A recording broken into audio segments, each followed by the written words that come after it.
오늘 보실 말씀은 마태복음 1장 18절로 23절입니다. 마태복음 1장 18절로 23절입니다. 우리 한 절씩 교독하겠습니다. 제가 18절 읽겠습니다. 예수 그리스도의 태어나심으로는 이러하다. 그의 어머니 마리아가 요셉과 약혼하고 나서 같이 살기 전에 마리아가 성령으로 잉태된 사실이 드러났다.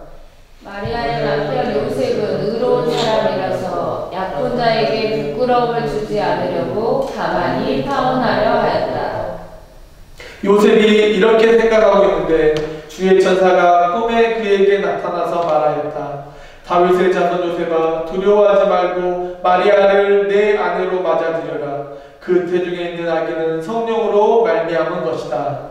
마리아가 아들을 낳을 것이니 너는 그 이름을 예수라고 하여라. 그가 자기 백성을 그들의 죄에서 구원하실 것이다.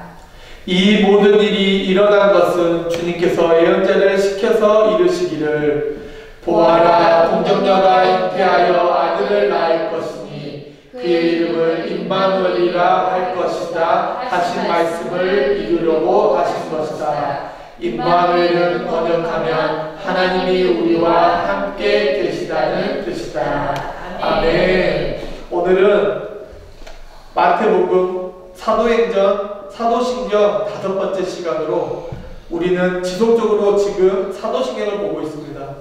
사도신경이 중요한 이유가 무엇이냐면 성경의 축소판이며 우리가 하나님께 고백하는 고백이며 히브리서 10장의 고백과 같은 서로 섬기는 공동체로 나아가야 할 방향이며 길이라고 말씀드렸습니다.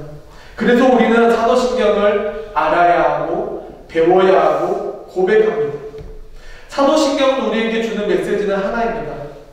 그것은 삼위일체 하나님이 우리 위에 교회를 세우시고 그 세우심 안에서 하나님의 일을 이루어 간다는 사실입니다. 그래서 우리는 동일한 신앙 고백을 해야 합니다. 동일한 신앙을 고백할 때 하나라는 것을 경험할 수 있고 하나라는 것을 중보할 수 있고 서로 울어주고 서로 기뻐해주고 서로 인내할 수 있습니다. 이것이 우리가 사도신경을 보아야 하는 목적이고 핵심입니다. 그리고 이 핵심을 통해 우리는 이것을 믿고 실천하고 격려하고 나누는 것, 이것이 우리가 하나님 나라의 백성으로 부름받은 이유이고 하나님 나라를 이루는 방법이며 하나님 나라의 의를 이루어가는 것임을 기억하며 하나님 나라의 호흡으로 살아가는 우리 모두가 되기를 간절히 축원합니다. 아멘. 오늘은 2000년 전에 있었던 스캔들에 대한 이야기입니다. 2010년 보았던 과속 스캔들이라는 영화가 있습니다. 이 가족은 모두 대를 이어 과속을 하면서 평안했던 일상이 무너지고 끝내는 한 가족이 훈훈하게 이루어가는 웃픈 스토리를 가진 영화입니다. 예수님의 탄생도 과속 스캔들과 같이 스캔들로 시작합니다. 왜 스캔들일까요? 처녀인 마리아가 임신을 했습니다. 그런데 더 어이가 없는 것은 임신을 했는데 아빠가 누구인지 모릅니다. 그 이유는 우리가 아가를 보았을 때 결혼을 약속했던 남녀가 얼마 정도의 시간을 떨어져 보냅니다. 보통 1년이라는 시간을 떨어져 있습니다. 즉 마리아와 요셉은 정혼한 약혼한 사이입니다. 그리고 요셉은 마리아를 위해 집을 지으러 요셉의 고향으로 떠났고 마리아는 요셉을 위해 어머니와 함께 신부 수업을 하는 과정 중에 있는 처녀입니다. 그런데 멀리 떨어져 있는 요셉에게 믿기 힘든 소문이 들려옵니다. 서로를 그리워하며 매일매일 그 만나는 날을 기다리고 있는 요셉에게 마리아가 임신을 했다는 것입니다. 분명 요셉은 분노하고 억울하고 좌절하고 실패감으로 하루하루를 보냈을 것입니다.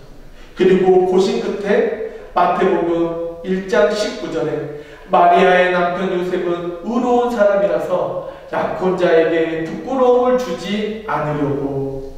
요셉은 마리아가 이 임신으로 인해서 곤란에 빠지지 않기 위해 모든 것을 감추고 모든 것을 감내하고 모든 것을 인내합니다. 그리고 끝내 이 모든 일을 감추려고 작정합니다. 그런 요셉에게 천사가 나타나 이렇게 말합니다.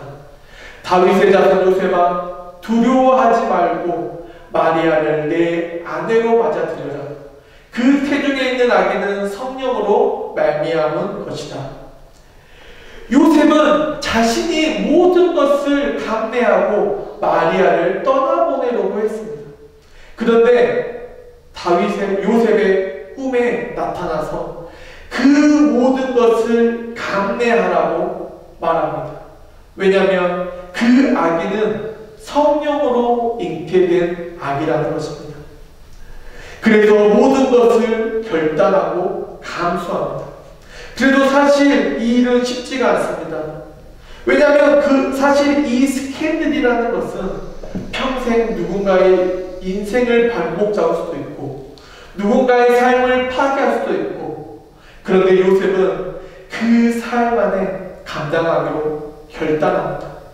왜냐하면 우리가 아는 그 스캔들은 가식이고 놀림거리고 고난이지만 요셉이 감당하려고 했던 그 스캔들은 우리의 삶을 바꿀 수 있는 복음이며 능력이라는 사실이기 때문입니다.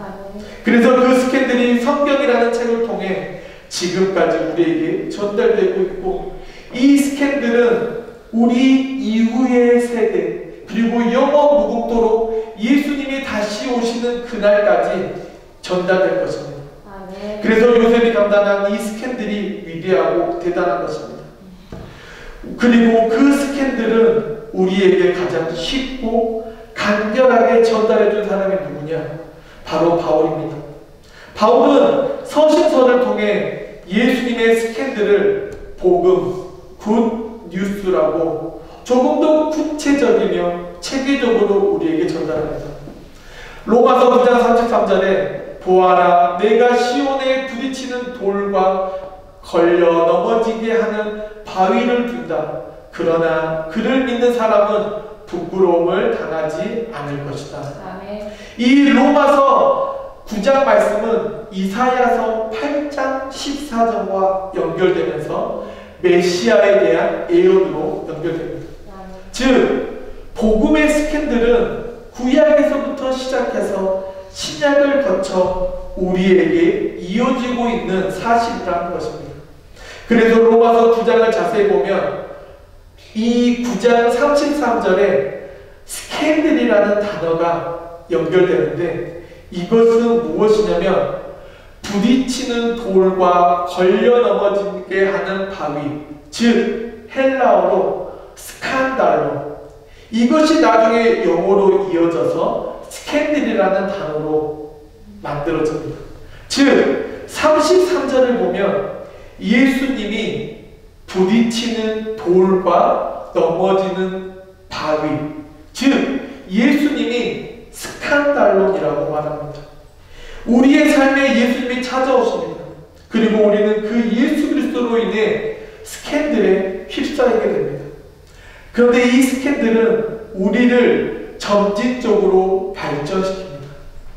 처음에 우리가 바위에 넘어졌을 때 부끄러워하고 고통스러워하고 아파합니다.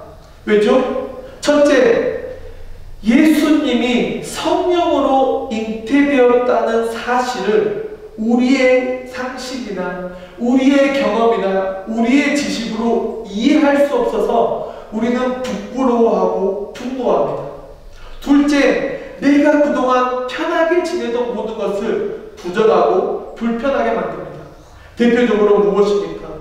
술, 거짓말, 담배, 그리고 남을 업신여기는 것입니다. 그 모든 것들이 예수 스캔들이 우리의 삶에 들어오며 불편해지기 시작합니다. 분명히 나의 상식으로는 이해할 수 없었던 그 스캔들이 내 삶에, 우리의 삶에 작동하기 시작합니다. 그 작동하는 방법이 예수 그리스도의 스캔들이며 예수 그리스도의 능력이며 우리를 위해 예수님이 이 땅에 오신 이유라는 것입니다. 그 이유 때문에 우리는 스캔들을 인정하기 시작합니다. 그리고 그 인정을 시작으로 우리의 인생에 어떤 일이 일어납니까? 억울하고 고통스럽고 아픈 뿐인 인생이 이제 바뀌기 시작합니다. 무슨 이유 때문일까요?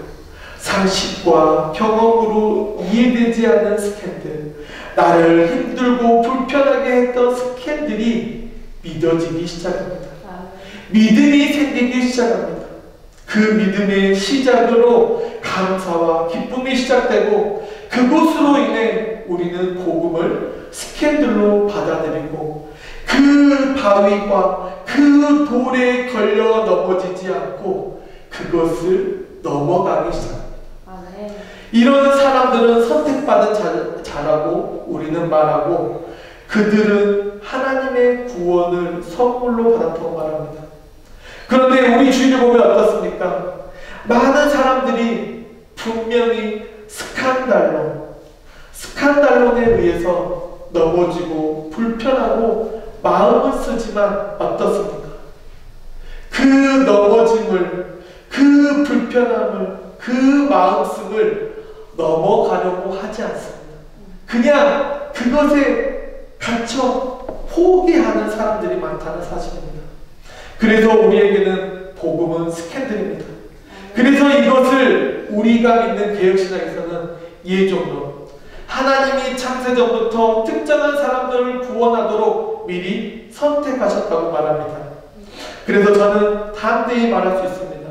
지금 이곳에 우리가 예배하는 우리는 선택받은 백성이고 하나님이 우리를 창세전부터 태의 전부터 우리를 선택하셨고 그리고 끝까지 지켜주시는 성도라는 사실입니다.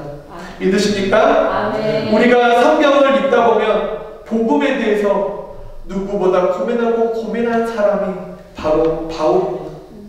바울은 이 당시에 최고의 교육기관에서 합리적으로 수사학적으로 교육을 받았고 율법을 암송했던 자입니다.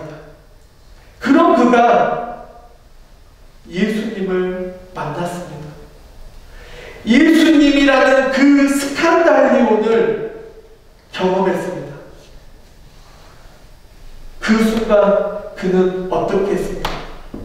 도리어 그 스칸달론을 넘어가기보다 그 스칸달리온에 빠져서 복음을 더욱더 펼쳐가고 율법을 더욱더 열심히 지키기 위해 예수 그리스도를 믿는 자들을 죽이기 위해 예수 그리스도를 믿는 자들을 체포하기 위해 열심히 불철주야 온 힘과 감동과 시간을 소비합니다.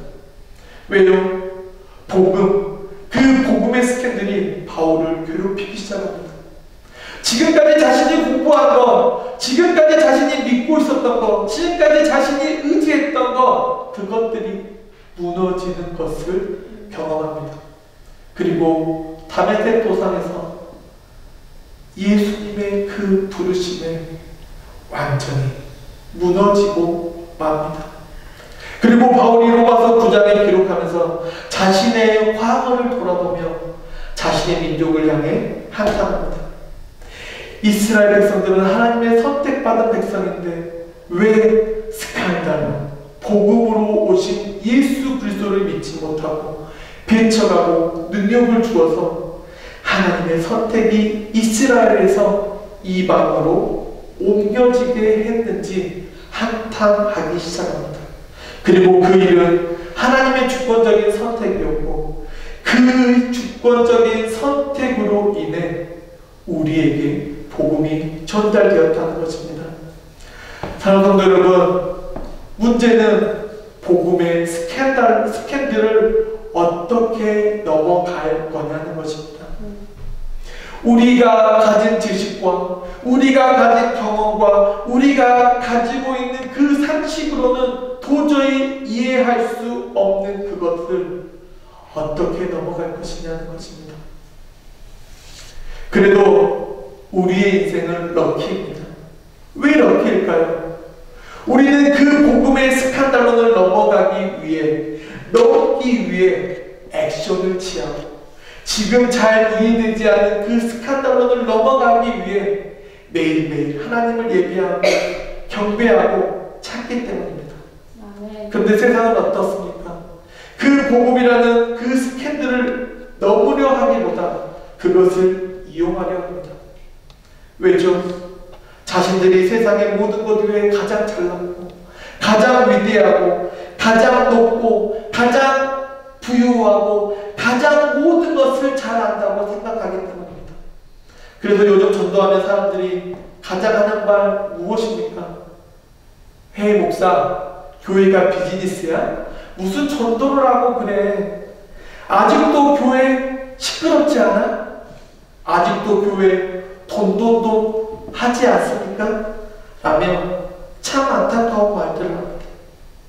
분명 그들은 교회에 대해서 상처나 부정적인 모습을 보았던 아픔을 가진 사람들입니다. 그리고 대부분 예수 그리스도에 대해서 잘 알고 있는 사람들입니다. 그런데 그들은 왜 도리어 바울처럼 복음에 대한 스칸달론을 넘지 못하고 넘으려 하지 않고 그대로 넘어졌을까요? 자신의 영혼의 마음의 삶의 무게가 되었기 때문입니다. 그리고 그 무게를 넘으려는 것이 아니라 그 무게를 떠안고 그대로 넘어졌습니다. 그런데 바울은 달랐습니다. 바울은 복음의 스칸달론을 넘기 위해 예수의 십자가 그것을 보았습니다. 아멘. 사도신경에 오늘 보면 본디오 빌라도에게 고난을 받아 십자가에 못 박혀 죽으시고 아멘. 예수님이 죽은 이유가 누구 때문입니까? 바로 바로 여러분 때문입니다. 우리가 복음의 스칸달론을 넘지 못해 거기에 걸려 넘어졌습니다. 그런데 우리에게 희망이 있습니다. 그 희망이 무엇입니까? 복음의 스칸달론을 넘지 못한 사람들을 향해 우리가 받은 은혜, 우리가 지금 누리고 있는 기쁨과 감사를 그리고 믿음을 흘려보내는 것입니다. 아멘. 그럼 흘려보내는 방법이 무엇입니까? 강조하는 것, 하나님 나라의 호흡으로 사는 것입니다. 여러분 살아보니 하나님 나라의 호흡으로 사는 거 쉽습니까? 아닙니다. 정말 쉽지 않습니다. 그 이유는 내가 가진 것을 포기해야 하고 내가 가지고 있는 것을 나누어야 하고 내가 할 수 있는 것을 하지 않는 것, 이것이 복음의 스캔들이며 핵심의 십자가에서 시작되기 때문입니다. 여러분 십자가 좋아하십니까? 많은 사람들이 목걸이로 십자가를 하거나 차량에 달고 다니는 것 말고 진짜 십자가 좋아하십니까? 사실 지금은 십자가는 선택, 약속, 은혜, 사랑이라는 의미를 가지고 있고 우리 기독교의 상징입니다. 그런데 우리가 세 번째로 지지난 시간에 보았던 그 성자 하나님에 대한 고백 중에 첫 번째가 역사적 예수였습니다. 그리고 역사는 예수님을 그저 갈릴리에 거주한 한 청년 나사렛 예수, 자신을 메시아라고 증거하며 유대인들에게는 신성모독죄, 로마인에게는 쿠데타의 주범으로 십자가, 그 당시 최고의 형벌, 저주로 여겨진 십자가, 그것을 짊어지고 골고다 언덕길로 올라가 끝내 어떤 저항이나 어떤 반항도 없이 십자가에 죽은 한 인간으로 기록되어 있습니다. 그런데 고린도전서 1장 23절, 우리가 십자가에 달리신 그리스도를 전합니다. 그리스도가 십자가에 달리셨다는 것은 유대 사람에게는 거리낌이요 이방 사람에게는 어리석은 것입니다. 예수님의 십자가가 유대인들에게는 거리낌이고 이방인에게는 어리석이라고 말합니다. 이것이 지금 우리가 보고 있는 스칸달리온입니다. 이 당시의 사람들은 메시아가 십자가에 못 박혀 죽었다, 메시아가 로마 군인에 의해서 죽임을 당했다, 이것은 상상할 수 없었습니다. 왜냐하면 그들이 지금까지 알고 있던, 배워왔던, 기다리던 메시아는 왕입니다. 백마를 타고 로마를 멸하기 위해 기세 등등하게 이스라엘로 입성하는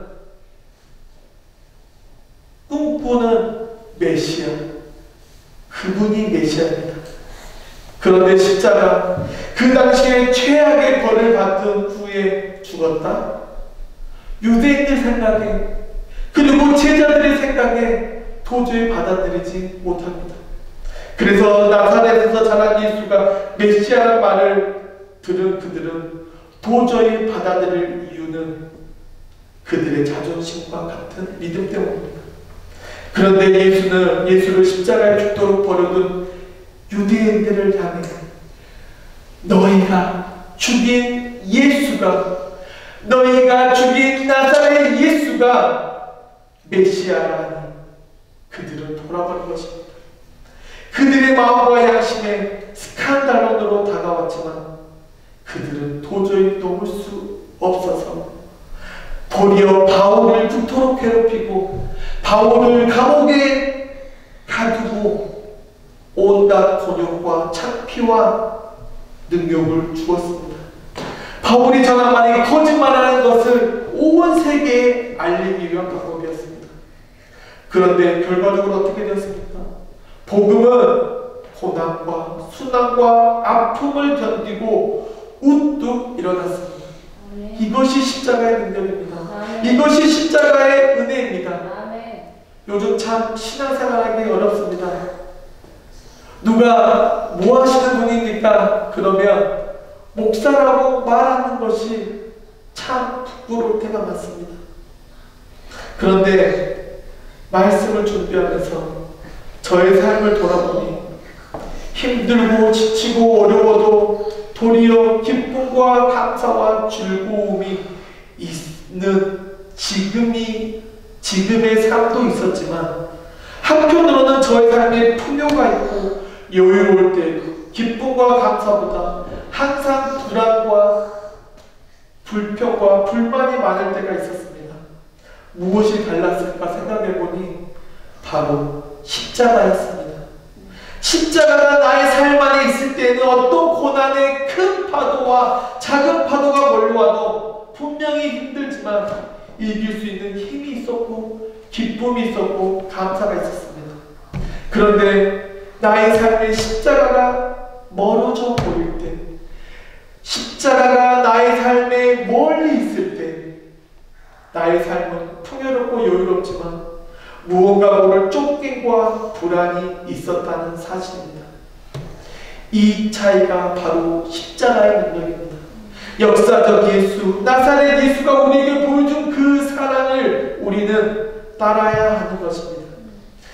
따르려면 우리의 자아와 고집과 아집을 무너뜨리고 버리고 따라야 합니다. 사랑하는 성도 여러분, 마태복음 16장 24절, 누구든지 나를 따르거든 자기를 부인하고 제 십자가를 지고 나를 따라오너라. 예수님을 자신을 따르는 제자들에게 자신의 십자가를 지고 따르라고 명령했습니다. 그런데 그 명령을 들은 제자들은 어느 누구도 그 명령에 기울이지 않았습니다. 왜냐하면 제자들 역시 유대인들이 꿈꾸는 메시아는 로마를 부수고 왕으로, 위대한 왕으로, 그리고 하나님의 나라를 통치할 곳으로 생각하기 때문입니다.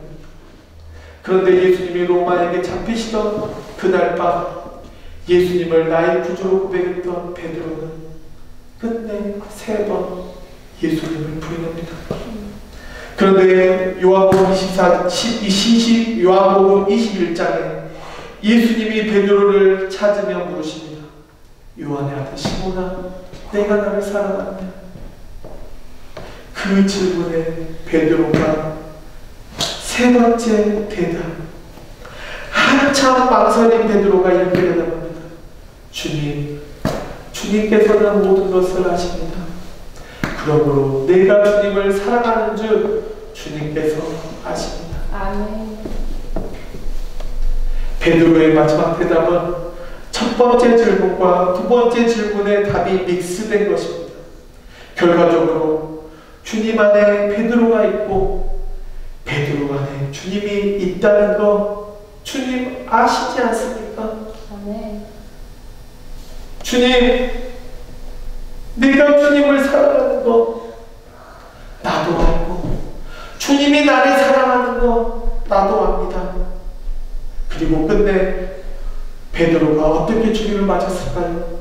십자가에 거꾸로 매달려 죽임을 당했습니다. 저도 여러분도 우리 모두 예수님의 발자취를 따라가는 제자들입니다. 믿으십니까? 아멘. 여러분은 저의 제자도 아니고 유명한 사람의 제자도 아니고 예수님의 제자입니다. 아멘. 그럼 여러분에게 주어진 십자가는 어떻게 되어야 할까요?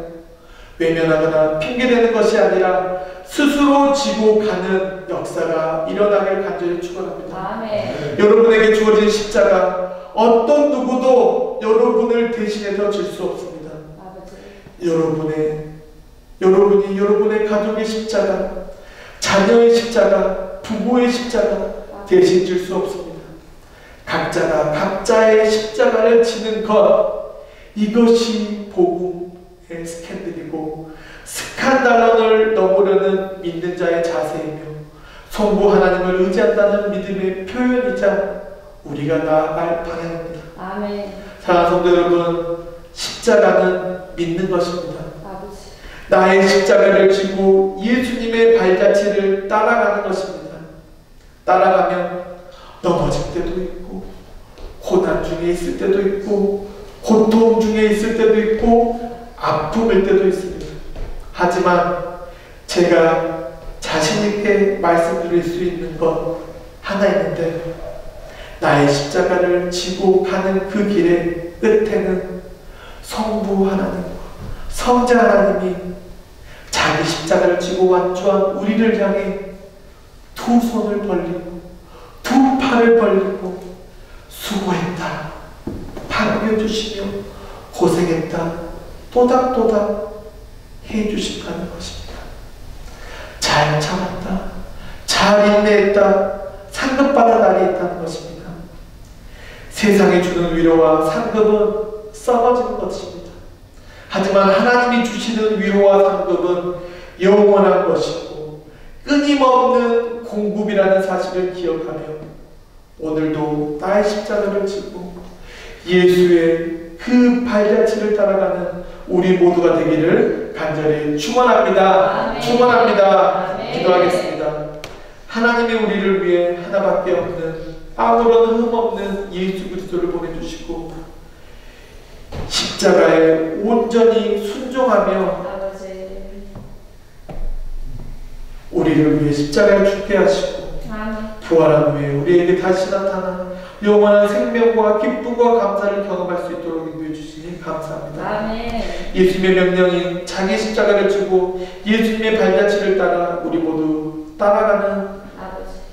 예수님의 제자가 되게 하시고 아멘. 그 안에서 서로서로 격려하고 서로서로 위로하고 서로서로 은혜를 나누고 서로서로 사랑할 수 있는 모든 성도가 될 수 있도록 인도하시옵소서.